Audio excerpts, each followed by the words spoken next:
қымбат сый. Зергерлік дүкен. Сатушы еріне есіне көшеге көз салып тұр. Дәл осы сәтте бүлдіршіндей қыз келіп, дүкендегі бағалы бұйымдар тұратын сөреге тесіліп қарай бастады.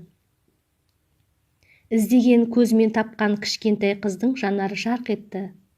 Ол дүкеншіге қарады да, көгілдір ақықтан жасалған әсем моншақты көрсетуін сұрады. Бұл менің әпкеме, әдемі қорапқа салып, орап бере аласыз ба? Деп сұрады бейкүнә періште. Қожайын балдырғанға сенімсіздікпен қарады. Сосын, қанша ақшаң бар? Деді. Ол ширақ қимылдап, қалтасындағы бет орамалды суырды. Бет орамалға түйілген ұсақ тиындарын сатушының алдына шашып жіберді. Қуанышқа толған үлкен көздерімен сатушыдан, осы жеткілікті ме? Деді. Бәрі де майда тиын екен. Ақша санай алмайтын пәк жүректің иесі әңгімесін мақтанышпен жалғастыра берді. Мен әдемі моншақты әпкеме сыйлағым келеді.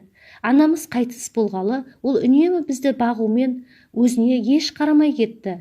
Бүгін оның туған күні. Оның көздері түстес моншақ оған жарасар еді. Мен бүгін оны қуантқым келіп тұр. Қожайын моншақты алып, ішкі бөлмеге кіріп кетті.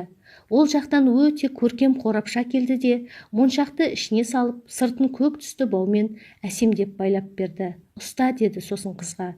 Абайлап жүр. Қыз бала сыйлық алғанына шаттанып, секіре басып үйіне жүгіре жөнелді. Жұмыс күні бітер кезде зергерлік дүкеннің табалдырығын бейтаныс бойжеткен аттады. Ол сатушының алдына оған таныс қорапшаны қойды. Оралған қағазы мен бауды жеке берді. Мына моншақ осы жерден алынды ма? Бағасы қанша екен? Деп қожайын кішкентай қызды еске түсірді. Менің дүкенімдегі әр заттың бағасы сатушы мен сатып алушының арасындағы құпия. Бірақ бойжеткен бұл жауапқа бой бермеді. Менің сіңілімнің аз ғана тиыны бар еді. Ал мына моншақ таза ақықтан жасалған ғой. Демек өте қымбат болғаны. Мұндай сый алуды біздің қалтамыз көтермейді. Сатушы қорапшаны алып, қағазына қайта орап, бауын әдеттегідей әдемілеп тағып берді де, оны бойжеткенге ұсынды.